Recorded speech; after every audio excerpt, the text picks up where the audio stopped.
And I'm also going to share my screen, so if you'll bear with me.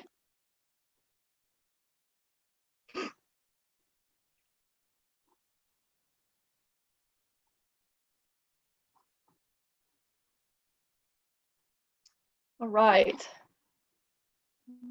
So one other thing.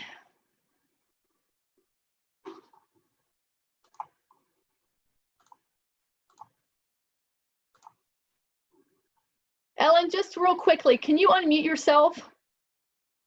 Okay, very good. Just want to make sure. Okay, super. Well, thank you everyone once again. And again, my name is Nicole. If you came on a little bit late, and I apologize, I'm still trying to make sure I've got everybody in here. So bear with me one more second here, we'll get going. Oh, shucks.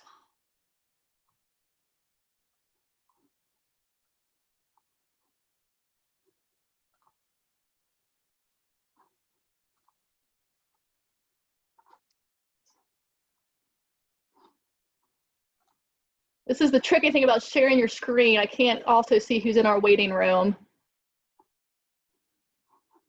All right. Hopefully everybody who wants to be on is on now.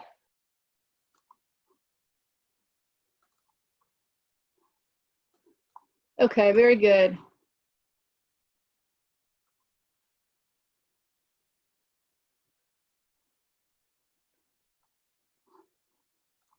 All right. Well, we're going to go ahead and get started. Again, my name is Nicole. I come from the High Country Area Agency on Aging. I am the aging director here, and also have been teaching Tai Chi for, gosh, I guess about 5 years now. And, you know, have really just enjoyed teaching. I find quite a passion for it, and I've been real fortunate enough to work with Ellen Bailey and Rebecca Freeman, and trying to help just kind of provide additional guidance and support for Tai Chi here in North Carolina. Ellen Bailey is also on with us, and she is the Fall Prevention Grant Coordinator for UNC-Asheville, and we are going to be working through this presentation together today. So hopefully everybody's had an opportunity to meet Ellen and knows who she is. So today we are going to, of course, discuss online guidance for teaching Tai Chi for arthritis and falls prevention. We're going to work through some teaching tips and, you know, just some ideas that I personally have to share with you, really things to be thinking about just in terms of how to try to keep these online classes as similar as possible to a live class, and the reasons why, but then also, you know, some of those differences and maybe what to think about. And maybe some of it will be real obvious, and maybe some of it might be something you've never thought about. So if you have questions along the way or comments, again, you know, you can unmute yourself, ask those questions, and we'll pause periodically to have some question times as well. And then we're going to provide support, some additional links, some resources that Ellen and I and Rebecca have been working on developing to help support this kind of new platform for teaching.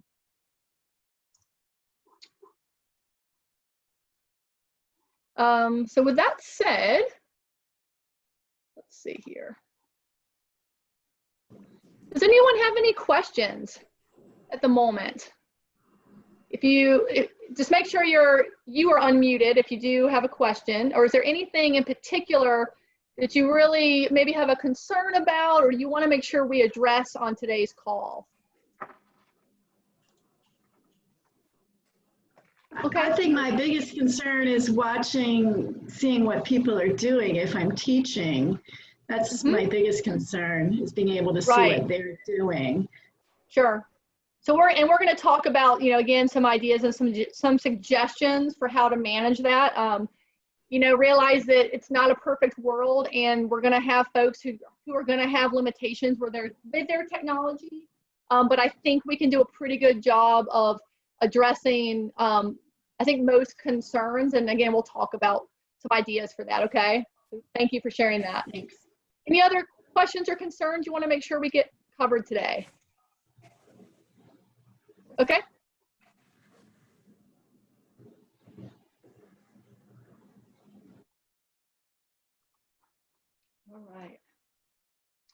So Ellen, I will go ahead and pass the presentation over to you if you want to just let me know when you're ready for me to change slides.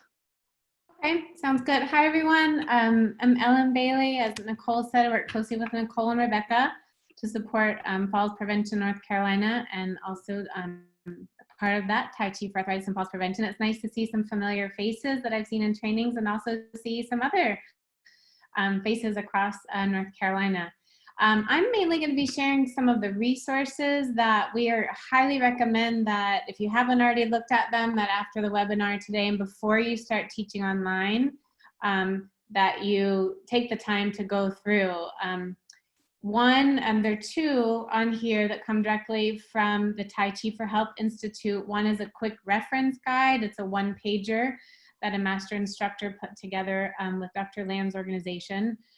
The other is a guide, and I think Nicole may speak more to this in detail, is a guide for using Dr. Lamb's online lessons, which many of you may have received if you maintain your board certification. This came through email from the Tai Chi for Health Institute. So all of these are posted at healthyaging.com in the COVID-19 section, which we had to create like many websites for some new information. And then there's an additional tools for reaching a remote audience that provide some extra support with online tools. So you can go to the next slide. These are things you just got to take the time to read through the details. I know Nicole will highlight a lot of those today about teaching online and lesson plans and how to keep it safe, but we just want to make sure you know where to find everything. And we will be sharing this with you all after we're done today. So just know you don't have to write down the links. We will be sending this to you. And then two additional documents. The first one at the top is North Carolina specific guidance for adapting evidence-based programs during this time. So there's some extra tips on there that Rebecca Freeman and several people got together to create to make sure that we're safely implementing, especially the question that you mentioned earlier, how do I make sure I can see them while I'm teaching, how can we do this safely? So there's some good guidance, general guidance about safe exercise at home during this time, as well as implementing Tai Chi online. And then many of you may have trained with Megan Bryant, and Nicole contacted her and she shared some additional guidance that she's been using. So we've put that on our website as well. And this is just a general reminder of what's always on our website under leader resources. We have Nicole's warm-up series and part 1 and part 2 for instructors or participants, to view. So these are just some general tip sheets and guidance that are always on our website for Tai Chi for Arthritis and Falls Prevention. Just want to make sure you knew they were there. If you didn't, then you know now.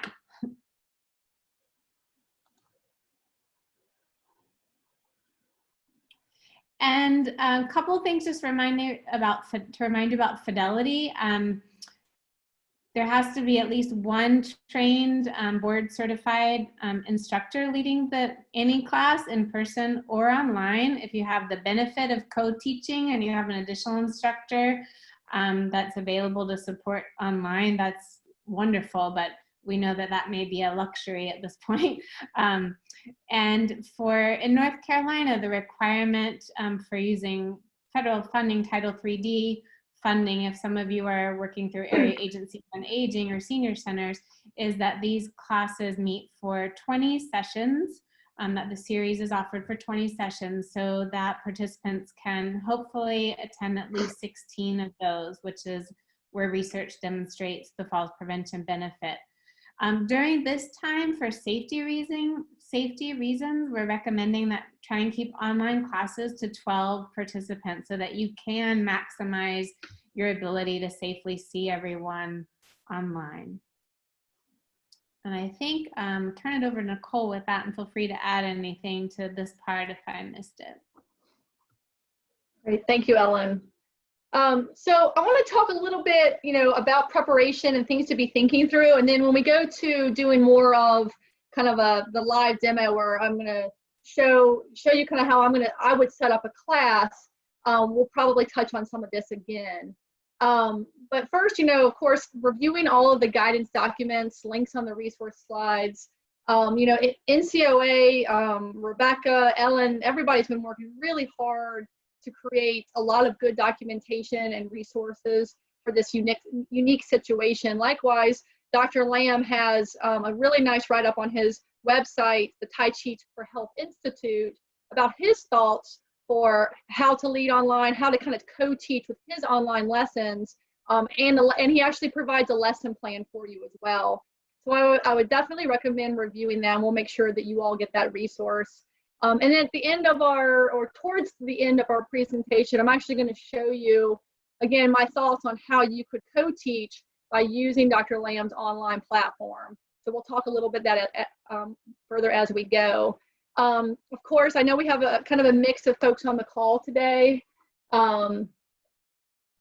So make sure that you're consulting with your lead agency. So if you're a contracted provider, you're working with your local area agency on aging, or if you're an independent instructor, then you're working with your senior center, et cetera. Just to make sure that you fully understand the guidance and the guidelines, the paperwork requirements that we still have to try to maintain. And Ellen, chime in here if I'm incorrect, but we're still going to try to maintain pre and post surveys. We are working on basically a liability/emergency contact form for you. And then, of course, maintaining an attendance record is going to be kind of bare bones paperwork requirement for making sure that we're being able to track this data properly. Anything you want to add on that, Ellen? Not right now. I'll go through when we get to the slide, a list, like kind of a checklist that people can use. Yeah. Very good. Thank you. Of course, you want to think through what platform you're comfortable with using as an instructor. I don't think that we're requiring anything specific necessarily, but we do want to have some type of platform that creates the ability for some interaction with your students, right? So the ability to be able to see them and hear them. So, a Facebook live stream, YouTube live stream really would not be appropriate for what we're trying to achieve. I am most familiar with GoToMeeting and Zoom. Personally, I like Zoom the best so far. More than anything, it's because I think people have more control with how they can be viewed and how they can view others. So that's just my personal preference, but by no means is that the one that you have to use. I also really want y'all to be thinking about too is, how do we use these platforms where it's not just us feeding information to our participants, but we're also using this as a way to continue to allow them to meet and to interact. I always think about, these intended outcomes of our falls prevention classes, obviously, is to reduce the risk of falls, but think of all the other wonderful benefits we get from it. And if we can't create or maintain that interaction on some level, then we've really lost a lot of the extra magic that comes with these classes. So just something to kind of consider. Let's see here. Definitely conduct a practice session with technology, making sure that you do a dry run, making sure that you know how to use it. And I'm going to walk through a little bit of my own personal setup here in a little bit. But I was also thinking through, making sure that your participants also understand and feel comfortable with the technology. So maybe thinking about offering a zero session that is more focused on making sure everybody's in tune with the technology and on the same page, or thinking about starting your first session maybe 20 or 30 minutes early, again, to kind of work through those kinks. I think for most of us on the call, it's fairly straightforward to us, but that's something that may or may not be true for a lot of our participants.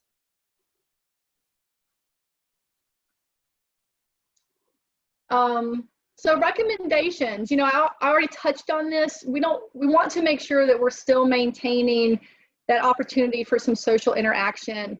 And I would suggest, going ahead and, these are typically hour-long classes, but making sure that your call is up and running, maybe at least 10 minutes prior to, whatever time you're technically going to start at. So again, that gives people time to work through their technology, but also to see each other's faces, to talk a little bit, to kind of have that sort of pre-class banter that we normally see in face-to-face classes.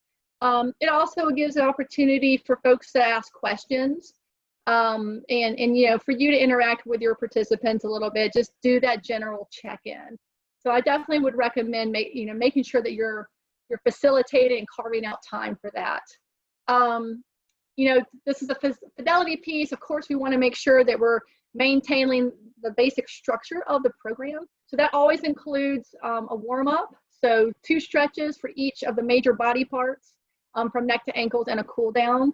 We'll probably review a few of those on the call today, just again, so you can kind of see what it might look like on Zoom. But you know, you all have great resources, at your fingertips. Your Tai Chi for Arthritis handbook, the DVD, and then hopefully you'll choose to purchase the online lessons. So all of which obviously will have those resources for you for a review. Breathing techniques and Tai Chi principles. You know, Dr. Lamb really stresses that for these online lessons, that we focus probably even more than maybe we normally would on the Tai Chi principles and the breathing. And I think that's so important because, you know, we don't want to get too hung up on maybe the details. We want to make sure everyone is staying safe with the movements and enjoying the movements. But the Tai Chi principles, if you do a good job teaching those, that's really the magic of Tai Chi. And that's where we're going to be most effective with trying to teach these movements online. If people can understand that depth, then that's, again, where I think we're going to see more impact. So if you're not quite sure about the Tai Chi principles or need a refresher, again, there's a lot of really wonderful resources. The main ones are all highlighted in your Tai Chi for Arthritis handbook. They're mentioned again in the Teaching Tai Chi Effectively book. And then if you look at Dr. Lamb's website, the Tai Chi for Health Institute, over on the right-hand side of the top menu items, he's got a list of articles, and there's multiple articles there specifically about Tai Chi principles. And I would definitely encourage everyone to feel very comfortable with those. Making sure that you're only doing 1 or 2 movements per lesson. And honestly, I would really say no more than 1 new movement per lesson. If you are teaching more than 1, you're probably going too fast. The exception would be open and close. That one is, you know, pretty straightforward. But I just think that it would be difficult to, you know, teach all of, you know, basic 6 in one direction in 1 class period or 1 hour and feel like you've actually properly gone through the stepwise method and given an adequate amount of time for practice. So you know, going slow is going fast in Tai Chi. That's a more safe way to go about it, and your students are going to learn more just taking it 1 step at a time. So 1 movement per lesson. Focus on safety, focus on footwork, focus on those principles versus trying to just get through the form.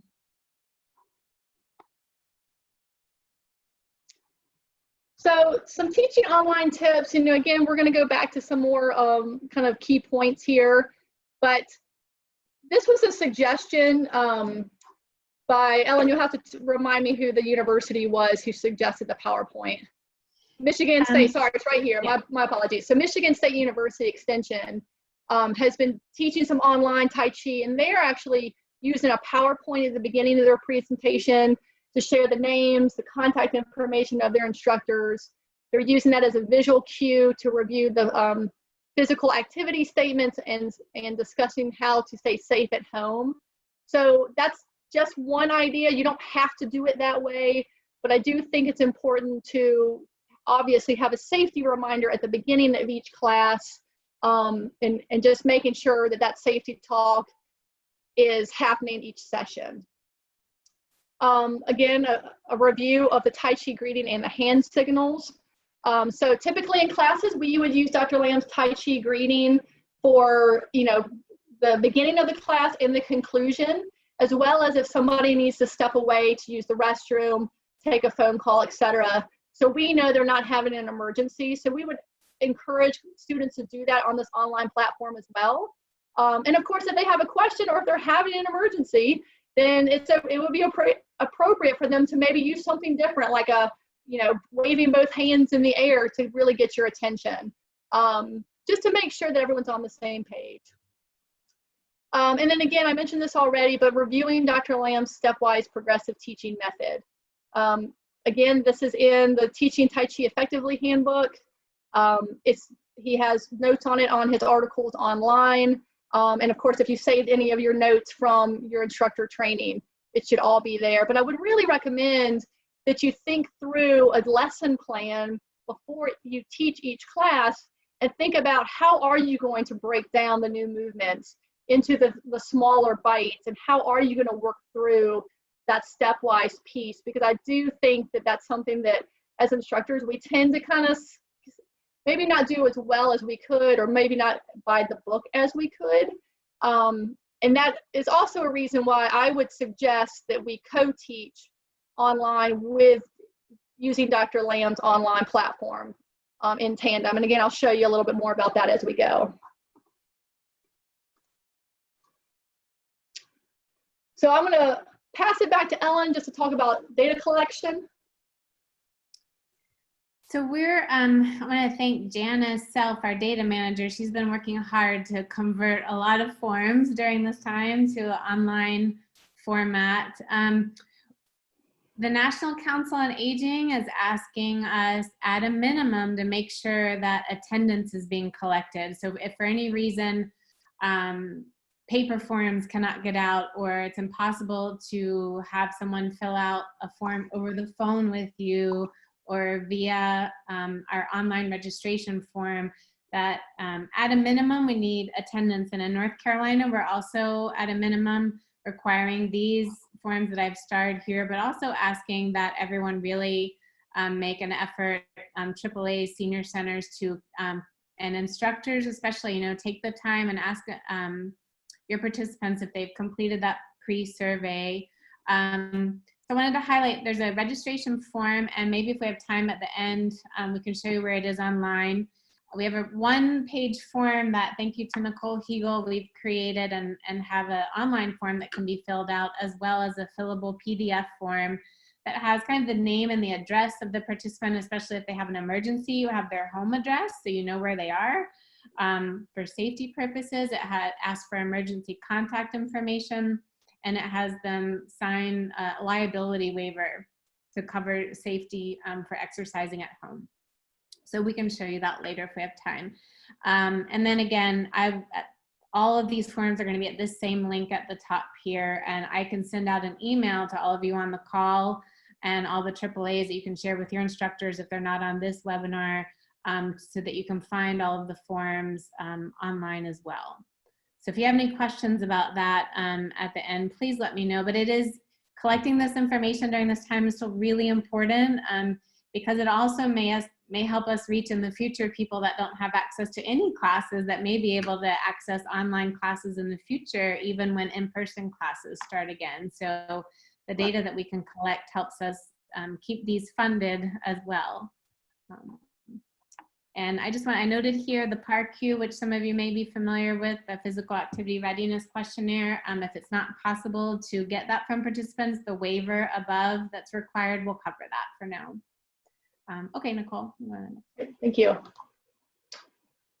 Yeah, this is a little messy slide, but I liked what Michigan State, as Nicole mentioned, they've already been offering virtual classes for the last 3 weeks, and they had a lot of good tips that they've learned in the process.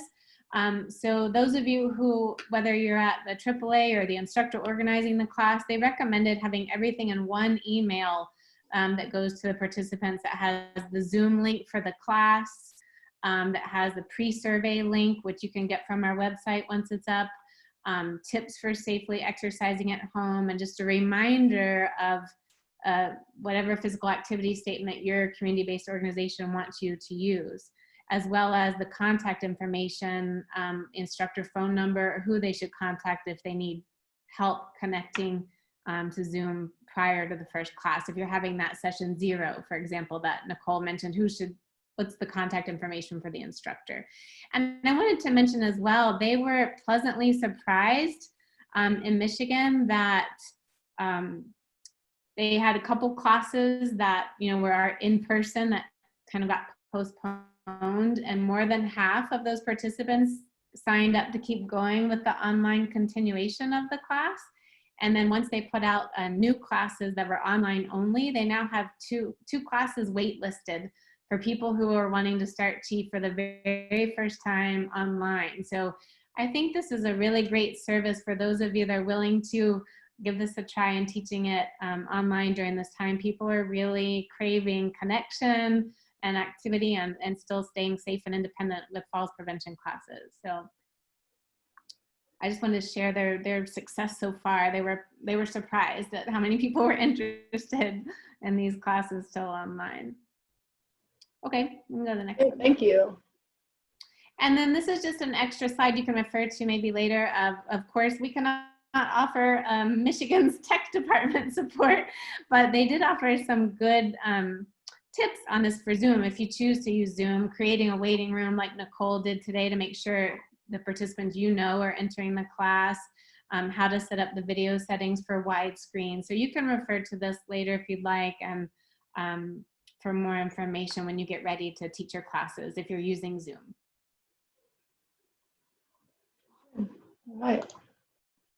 All right, so we'll pause here for just a moment. Are there any additional questions or thoughts that have kind of popped up? So a reminder, if you have a question, please unmute your microphone.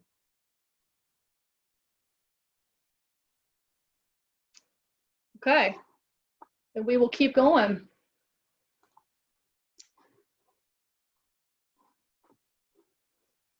Okay, so we're going to go through again kind of what my thoughts are and how to kind of get a good classroom set up here, and think through some of the technology ideas. So, just go ahead and give you a few pointers here, and then I actually would love, if you're willing, for you to go ahead and turn your cameras back on so I can see you and you can see me, hopefully. So I have the luxury, first of all, of having two monitors. So, my primary computer is a 13-inch laptop, which doesn't give you a whole lot of room on the screen. So I'm actually using a second monitor so I can actually, as an instructor, pop everybody's videos on that bigger screen so I have a better field of view to see everyone. So if you have that ability, think through that setup and take some time in the beginning to think about your camera angles.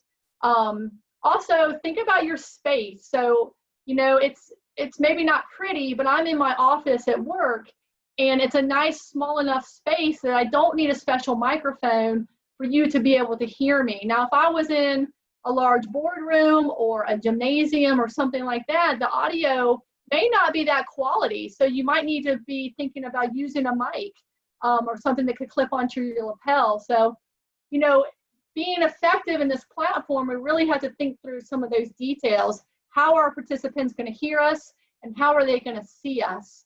So be thinking about that. Likewise, we want to make sure that we're modeling properly, right? So what we're wearing, we want it to be appropriate. We want it to be loose and appropriate for movement. You'll see my sneakers in a minute. And so we want to just make sure that what we're doing is also what we're at least what we're telling them to do is also what we're doing. Also want you to think about where you need to stand as an instructor for them to be able to see you. And so they need to be able to see your feet and your arms. I think I might get my head cut off a little bit, but that's okay, because we're not really going to have our hands ever above our shoulders for the most part. So really, feet and arms are going to be the most important piece that they can see you. Now, likewise, as an instructor, this is, again, why we would want to take some time in the beginning to work through technology, is help your participants think about where they're going to be practicing. So you'll see, I'm going to go ahead and back up here. And in order for you to see my feet, I've got to be probably at least, I don't know, maybe 12 feet from my computer. So again, you might want to just have people think through, where in their home can they do this? Some people may not have the luxury, I recognize that, but if you can, then encourage them to take the time to do this. So let's see, other things I'm thinking about are my backdrop as an instructor. I've got this nice kind of just plain beige wall. And I'm also wearing a bright colored shirt on purpose. If anybody knows anything about photography, I don't, but I've heard that wearing things like red, orange, blues are really good to help people visually see you. So I chose this outfit kind of on purpose, so to help enhance that visual for you all. So something bright up top, something contrasting on the bottom, and then you can probably see my sneakers kind of have this white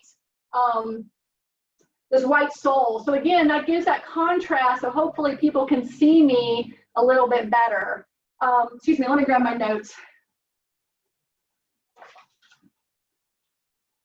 Likewise, for safety, I want to make sure that I've got a chair nearby, because we know that we may have some folks who really struggle with their balance, or possibly are not going to be able to necessarily participate standing for a whole hour. So again, that modeling, we want to make sure that there's a chair nearby. So we're encouraging folks to use one as needed. And then if you have somebody who is using a chair, or maybe starts getting a little wobbly, and you can suggest that they get a chair, then you have something really easy to grab and to just model how you would modify that program. So I would just go ahead and always include a chair nearby for your initial setup. Again, we want to go through a safety talk at the beginning of each class. If you want to have your own safety talk, I think that's fine. And typically, I'll go through a longer talk on session 1, and then something brief for each session moving forward. When we don't look at Dr. Lamb's lessons, I'm going to show you one of his safety videos, and that may be something you want to show each time, or for your just for your first session. But what I would always remind people is to make sure, again, that their clothing is appropriate, that their flooring and their space is appropriate. So we have a flooring that maybe, you know, if you have like a shag carpet, that might not be the best for Tai Chi. So something that's either a smooth floor or real low pile carpet, there's enough room for them to, you know, be able to take a step forward, maybe take 3 steps to either side if we're doing waving hands like clouds. So they don't need a ton of space, but they do need to be able to move around without clutter or the potential to trip. You know, another thing that we want to think about is maybe as a reminder is that people have eaten and have had and are properly hydrated before class. I have definitely had folks in my class who come in and, you know, about ready to pass out because they haven't eaten that day yet. So it might be just like a helpful reminder to just say, you know, make sure that you've eaten, you're properly hydrated, because I just feel like, you know, this is an odd time and people are a little bit out of their normal schedule. So just making sure that we're taking care of ourselves. And then again, a reminder that if anybody's feeling pain, feeling lightheaded or dizziness, that they go ahead and they just sit down. They can participate seated, or they can just take a break. But again, that reminder that if they need to sit down or step away, to give the hand signal. That shows you as an instructor that they're not having an emergency. And then if they just kind of run away or need to flag you down, then that's sort of an alert that there's something going on. As instructors, you know, Ellen mentioned that we're going to share a registration form. As instructors, I would definitely suggest at a minimum, you have on hand the list of your participants with their contact, or excuse me, their emergency contact information, as well as their physical address. Because I was just thinking through, if we're teaching online and you saw somebody, you know, pass out, what are you going to do about it if you're not physically there? So we would want to have the ability to be able to call 911 and tell emergency management the physical address of where they would need to go. So those are just some of the things that I've been thinking about. Let's see here. So, you know, again, I would make sure that your participants can hear you, can see you, obviously. And then you may have some who you're not going to be able to see them. I think that we can't necessarily solve all of the technology glitches for people. Hopefully we can get through most of them on that session 0 or that first session. But sometimes we just have to work with what we have, and that may mean that we can't actually see everyone. And I don't know how to control that. So just trying to work with them as best you can to kind of get their cameras working, or if they don't have a camera, really thinking through that, you know, that we're making sure that they're staying safe. So maybe there's another way to kind of check in when we pause to ask questions. You know, maybe there's a mic, or they could text you on your phone. But again, just thinking through how you might be able to communicate people that you can't actually see. Okay, so let's talk about a lesson plan. So, you know, it's not going to be wildly different from anything that we would do in a live class. And again, you know, I want to reference Dr. Lamb's suggestions for a lesson plan that we can share with you as well.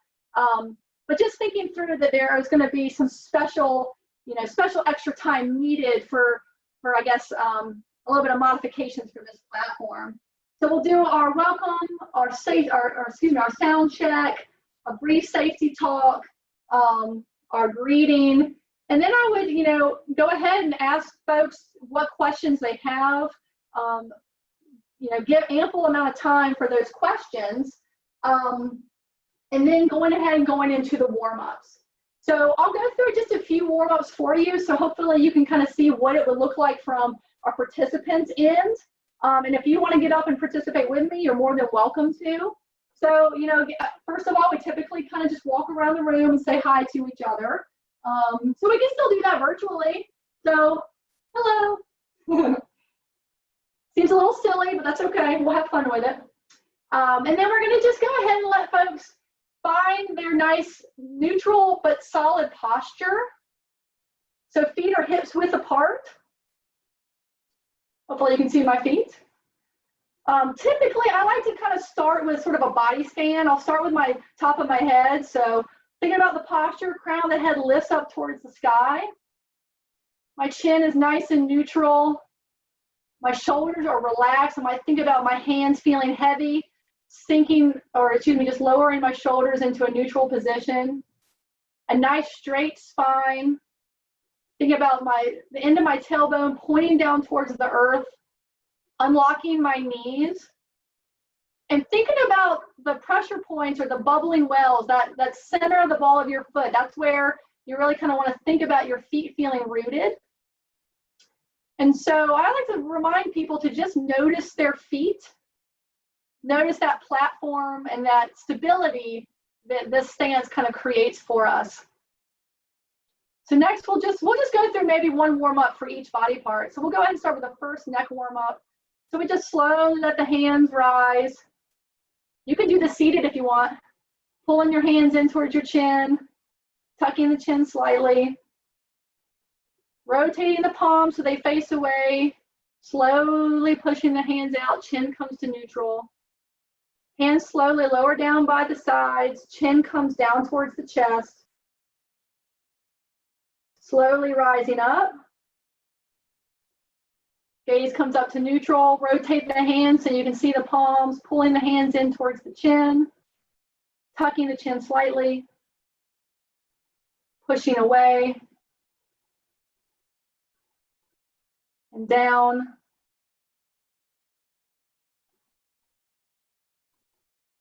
Rising up, pulling in, pushing away.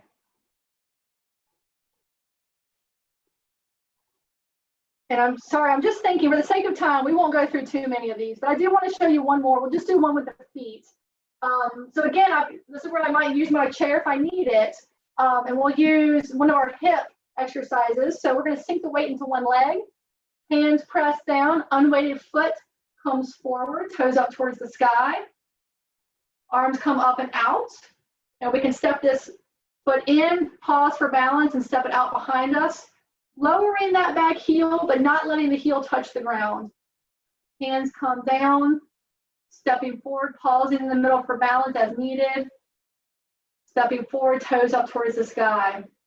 One more time, you can step all the way through or pause in the middle for balance as needed. Bring the feet back to hips width apart. And so I'll show you a little modification if you need a chair. Just simply have one hand on the chair and then the other arm is free to move. So sinking the weight into the opposite foot. Unweighted foot comes forward, toes up towards the sky, arms come up and out. Unweighted foot comes back behind. Heels lowers to the ground. Stepping forward and back.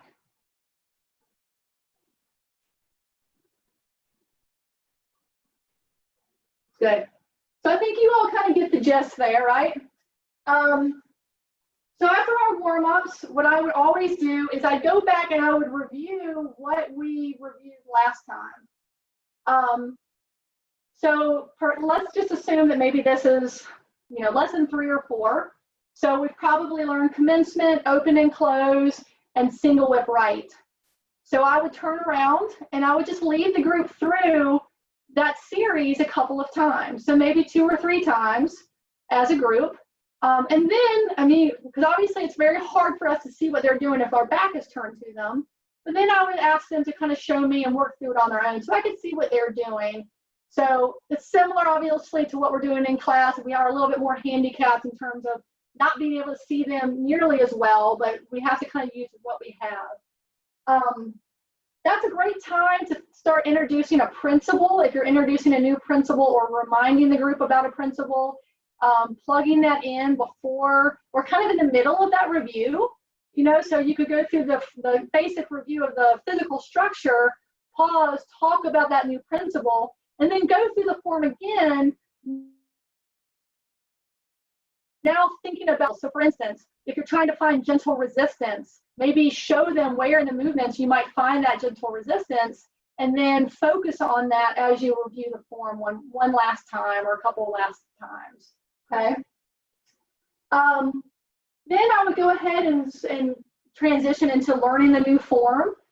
Again, we want to follow that stepwise method. So I'm not going to go through all of it just because of time today, but you have great resources to review. But just as a quick reminder, the first one is that you just show it to them face on, all in one movement, so not broken up in pieces, and you don't speak. You just show it to them, let them kind of absorb it.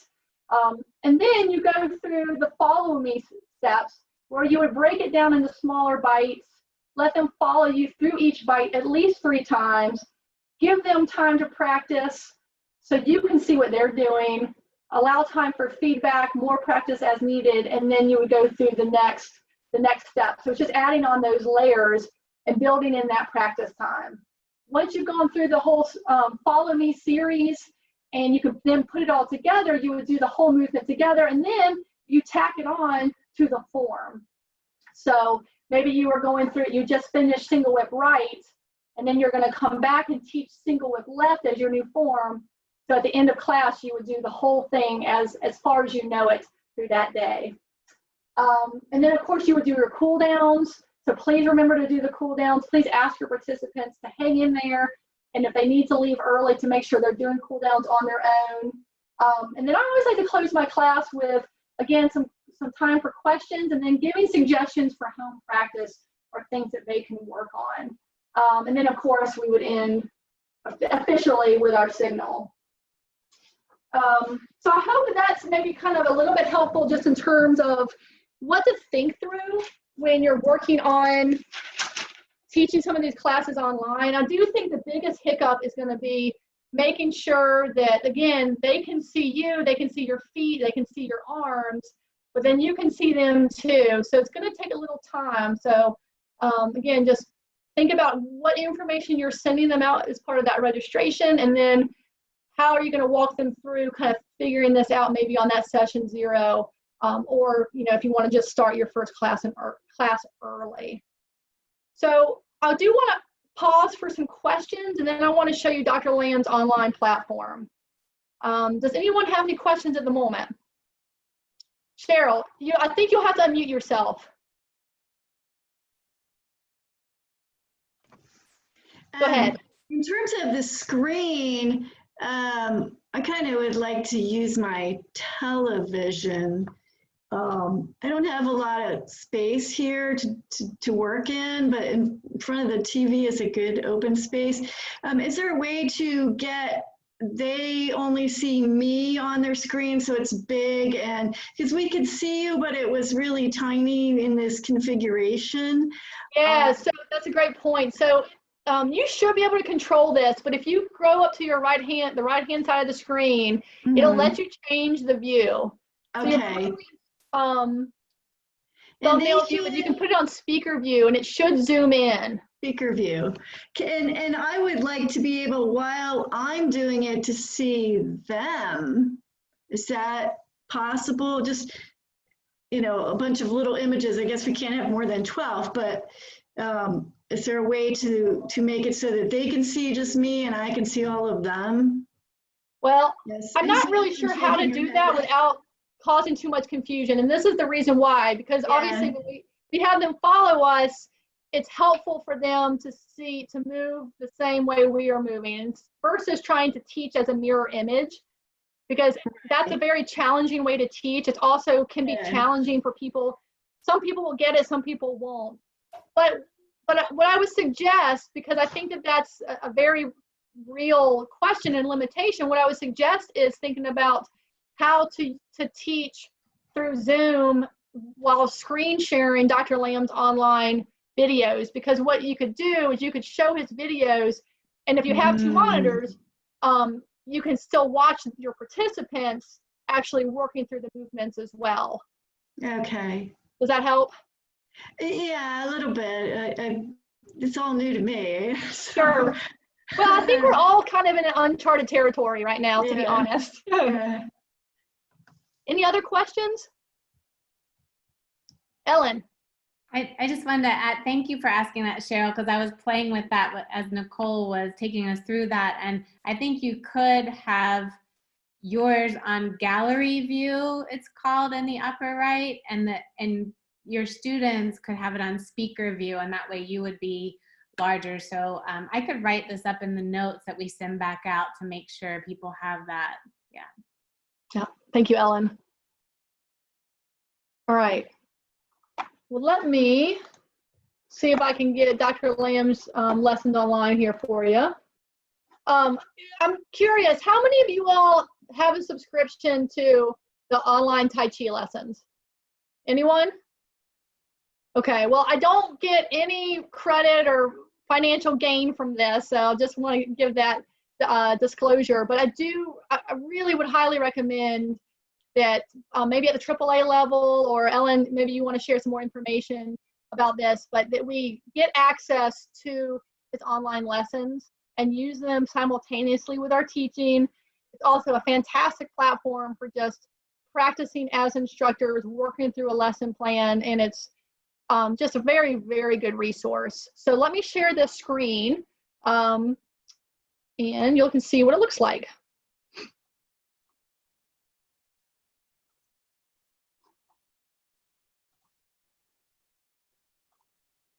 Okay, so this is, let me go back to the dashboard. I'll just kind of show you what it looks like when you log in.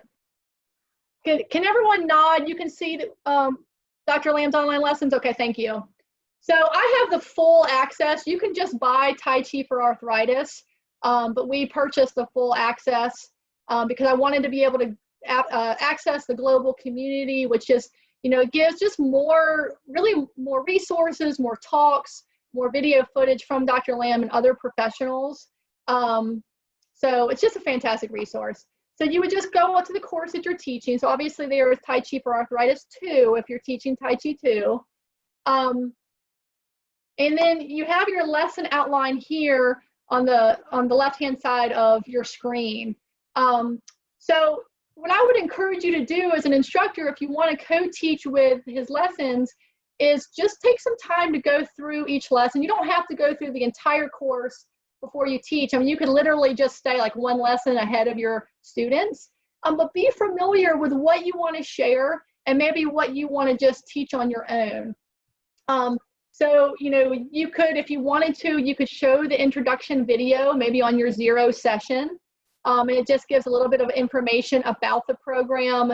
It highlights some interviews with other medical professionals.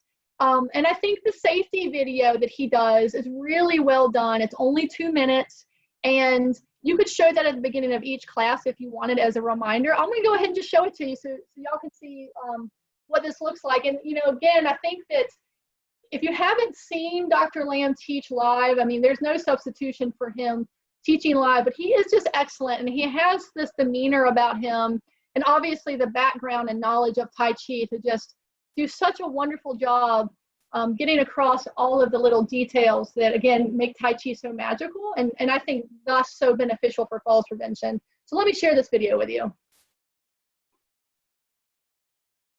Stay safe. Be sure to stay well within your comfort zone. Check with your health professionals before you begin these exercises. Whenever you don't feel comfortable doing a movement, visualize yourself doing it fully, but only move within your comfort zone.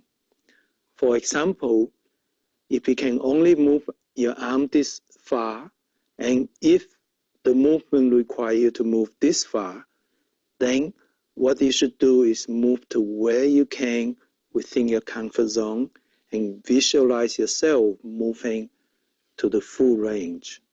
Study has shown that by using visualization, you can gain health benefit and you can also improve flexibility. Begin your session with warm-up exercises and end with cool-down exercises. Practice in a safe and comfortable environment. Wear loose, comfortable clothing and flat, well-fitted shoes. Continue your session only as long as you feel comfortable. Listen to your body and rest when you start feeling tired, in pain, or lose concentration. Gradually build up the length and number of practice sessions, aiming for about 20 to 40 minutes on most days. A good guide is to practice for the length of the time you can walk comfortably at a steady pace. Regular practice with steady progression will minimize the chance of injury and empower you to gain better health and quality of life.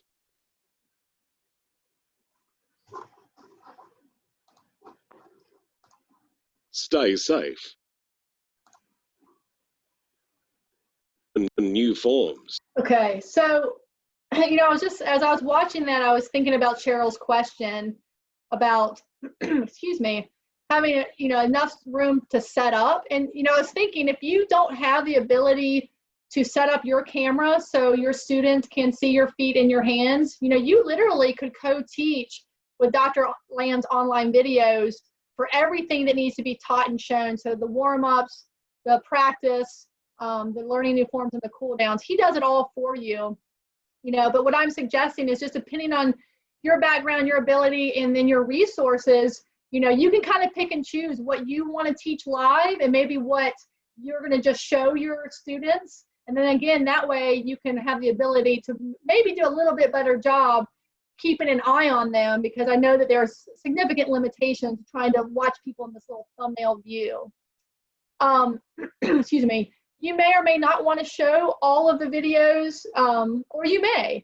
I personally would probably choose to lead the warm-ups live on my own because I'm facing my students. Excuse me. I can watch them while I'm doing that, and I can kind of see, get a sense of where they are that day. And if they're a new student for me, then I can get a sense of their own abilities and if they, the level of concern I might have about their balance. And then I would probably honestly choose to use Dr. Lamb's videos to learn the new form.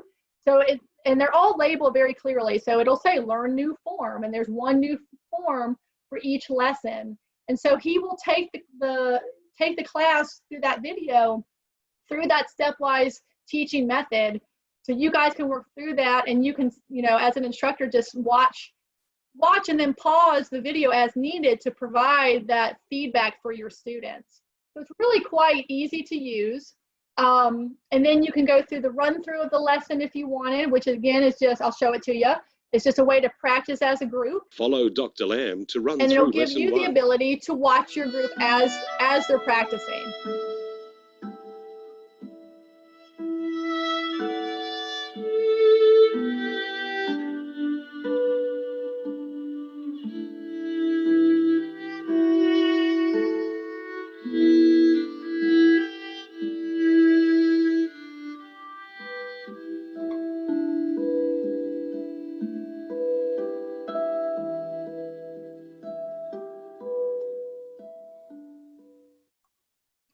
So I think the added benefit as well, if you didn't catch that, is they have different people with maybe different abilities, including one gentleman who is seated. So that automatically, gives you the ability to show the form kind of in a slightly different fashion to meet the needs of various learners. Again, they have the cool down exercises listed very clearly. And then pay special attention to the lessons labeled message from Dr. Lamb. For instance, in lesson 2, he has a couple of messages. He has a welcome, he has a message after the warm-up, and a message at the very end. I would also pay special attention to the messages. You don't necessarily have to show them, although he probably articulates the message better than I possibly ever could. And usually that's where he plugs in the details about the Tai Chi principles, or tips for using visualization, or practicing at home. So I just think those are little gems, and they're very short. They're typically right around 1 minute. So they're easy enough to show. One technical piece is, after I shared my screen, in order for your listeners to hear your computer, you do have to go up to the menu bar, and you have to click Share Computer Sound. So again, that's another reason why it makes sense to kind of work through some of the technology on your own before you start class, or even on that session 0, just to get everyone on the same page and get yourself kind of ready as an instructor. I think that's totally fine, and people understand that we're kind of figuring this out as we go. So I would really recommend that you teach in tandem with Dr. Lam's online Tai Chi lessons. He is offering a 35% discount right now. If you go to onlinetaichilessons.com, it will automatically appear. And Ellen may want to chime in about this, or possibly your AAAs might be able to support that. I mean, it would, in my mind, certainly be something we could support through Title 3D. It is a direct link to the program. And as long as we are not charging for classes, or we are not selling the link, we are able to screen share this. We have permission from Dr. Lam to do so. Okay, so Yeah, go sorry, ahead. Nicole, I'll chime in on that. If you since Nicole just got that information from the Tai Chi for Health Institute, we're looking into Healthy Aging, how we can support AAAs or the area agencies on aging with this. So if you are interested, if you're an instructor that's on and are interested in this access, contact your AAA and me, and we'll see what we can do. On AAAs, if you're on, let me know if you're interested.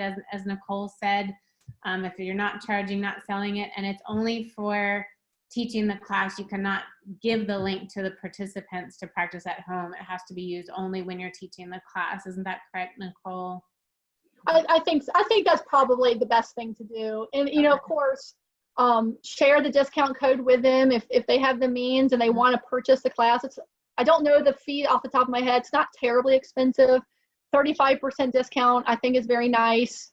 And then, of course, you know, sharing it with our instructors and screen sharing with our students, I think, obviously, is totally fine. Great. So what questions do you all have? I mean, we're right at an hour, so we're going to wrap up, but I'd love to entertain any other thoughts, concerns, or questions you might have. I see a few hand raised. Just go ahead and unmute yourself. So Amber, go ahead. I was just gonna say, do you want to mention like the limitations with Zoom if you have the free version, other than like? Thank you. And I don't know, so Zoom does limit you. You can set up a free account. It does limit you to, I believe, a 45-minute lesson. It seems like they've been expanding that right now because of what's going on with COVID-19. Our agency has chosen to go ahead and purchase a Zoom account just so we don't have that restriction. So again, I would encourage you all to work through probably your AAA, because most of us have probably purchased some type of online platform at this point. And I'm sure that they would be willing to work with you, or your senior center, or whatever agency you're working directly with. Awesome. Thank you, Amber. I also wanted to ask Ellen, should we put the class information on Healthy Aging NC? Yes, you can. And then you can share that link as well. So absolutely, if you're going to start offering an online class, advertise it as you would an in-person class. And then that link can be shared especially if you want people to have access to that online registration. It's often difficult right now for people to go into the office and make copies of paper forms. And so we're trying to make it as easy as possible. And also just keep in mind, whoever's working with the participants to do the pre-surveys, that you can do it over the phone if someone needs help filling out a form. If they cannot do that on their own, you can help them fill it out over the phone, or find a way that's going to work for you. So there's the PDF version as well as an online form on the computer. So if you have any questions about that, the data paperwork stuff, feel free to email me if I haven't addressed it. And we're still figuring it out too, so. And one thing I just want to like add, just in terms of using like an online platform, is once you formally have all of your participants registered, then you can go ahead and send them like the call-in information. Typically, I would suggest using a password. So you can also set up Zoom to have them individually register through Zoom. And then after they register and you verify, then it will send out the login information. So there's different options there. Okay, awesome. And one last question, because I just saw Rebecca asked it too in the chat box. And it's something that I've been wondering too. Can people register in their own area? That's a great question. We didn't hear it. So the question is, can folks register or enroll in a class that is outside of their typical area? So usually we offer classes by county or by region, but could we kind of cross county or regional lines?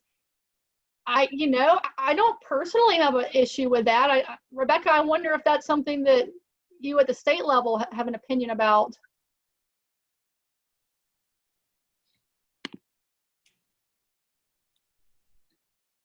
Ellen, do you have any thoughts on that? No, I was looking to Rebecca for that, because I think it would, how AAAs are going to count that if they're using Title 3D funding for the classes. Just right. How the participants would be counted. So I would defer to Rebecca on that. Yeah. Rebecca, That's are you a great on? question. We can keep looking into it. Let's see. She typed in, she said, I think it would be a good way to reach folks who may not have classes in their region. So it sounded like she's open to it. So, it could be maybe first priority goes to people in your region, but it's open to others. Or as we like to say at the local level, or the AAA level, it could be a local decision. And I just wanted to add, if you don't mind, Nicole, for those of you, if you're using Zoom for the first time, at the bottom of the screen, that little bubble box that says chat, if you're wondering where those questions came from, if your participants might send you questions during the class, if you click on that little bubble, then the conversation will show up on the side. You may already know that, but I'm still learning Zoom things every time I'm on it. So I just thought I'd share that. Yeah. Thank you. All right, Karen. Okay, I just had a question about the reopening kind of thing. We're about a third of the way through our classes. And I know that people I get emails from my class. I email them back and forth. We've been in pretty good contact. Great. They're really interested in the possibility of meeting outside. And I didn't know if we could maybe transition as we watch how things are opening in the area. Some of our churches have very large parking lot surfaces. I don't think grass would be good because of holes and ditches and whatever. Right. We already have an amplifier system because of needs within the building, but outside that would work also. And certainly distancing wouldn't be as difficult. So what is the line on when we might even transition from the video to outside? The weather's getting better. I think the vitamin D and the whole getting outside would be really good for our demographic as well. Well, I have two answers to that question. The first one is just kind of from the Tai Chi for Health Institute standpoint. They always recommend that classes are held indoors, simply because we have more control over the environment. So what I'll offer is I will see if I can email Dr. Lamb or Megan Bryant and see if there's been any discussion at their level in terms of kind of modifying from that typical guidance for this special circumstance, because I think it's a very reasonable question. My other answer would be it's probably going to be very county specific. I know that we have our state mandates and guidelines from the governor's office, but we really all should be working very closely with our local health departments for what's happening in each individual county and possibly township or city. So it's really probably going to be I mean, guided from the state, but then the local decision and guidance is really where you're going to need to seek that permission. I can't give you that permission. But I will certainly ask about what Dr. Lamb feels is appropriate in terms of teaching outside from a safety standpoint. Okay. Great question. So I Let's have see. a question. Yes. What about research? What are we doing? Like in June, my level 2 will expire. Is there any plan for that? Who was your master trainer? Megan. Megan. So what Megan has told me is that they are, I think they're working with individuals to do recertification with, I guess, with some online or some homework. So there's probably like some question answers and some essays, and probably submitting some videos or doing a Zoom call with her. So I think working one-on-one with Megan is how you would go about getting people recertified right now. Okay. Yep. Thanks. Sure. Hey, Rebecca. Judith.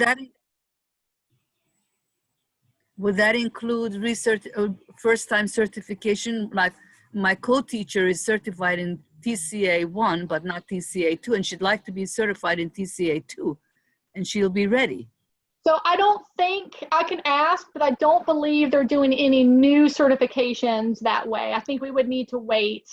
You know, I'm hopeful, I'm trying to be optimistic that maybe late summer, by the fall, we'd be able to meet in groups. You know, our trainings are never more than 18 participants. So maybe by the fall, we would be able to host some more trainings.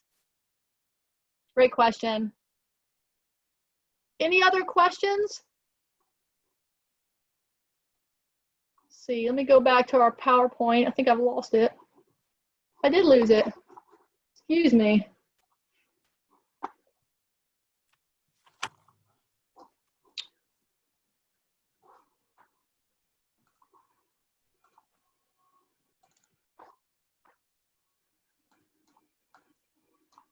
My computer's not happy. Here we go. Well, I just wanted to share our contact information with you all. I don't know if I did a great job of introducing myself, but I'm Nicole Hiegl. I live up in Boone, and Ellen Bailey is from UNC-Asheville with the Center for Healthy Aging. And we are both readily available at your disposal anytime you have questions or need additional support. So please don't hesitate to reach out. Ellen, anything you want to add before we close? No, I just want to thank everyone so much for your interest in trying to figure this out with us. And I will share the PowerPoint afterwards via email. And we'll also post the PowerPoint on the website if you need to go back to it. And if you can't find what you're looking for, or you're just not sure, please feel free to email either one of us and we'll help you figure it out. Well, thank you everyone for your time and your attention. I hope that this was helpful for you. Thank you. And thank you, Nicole, for doing this. Thank you so much. It was You're most helpful. welcome. Take care, everyone. So nice to see you. Likewise, thank you.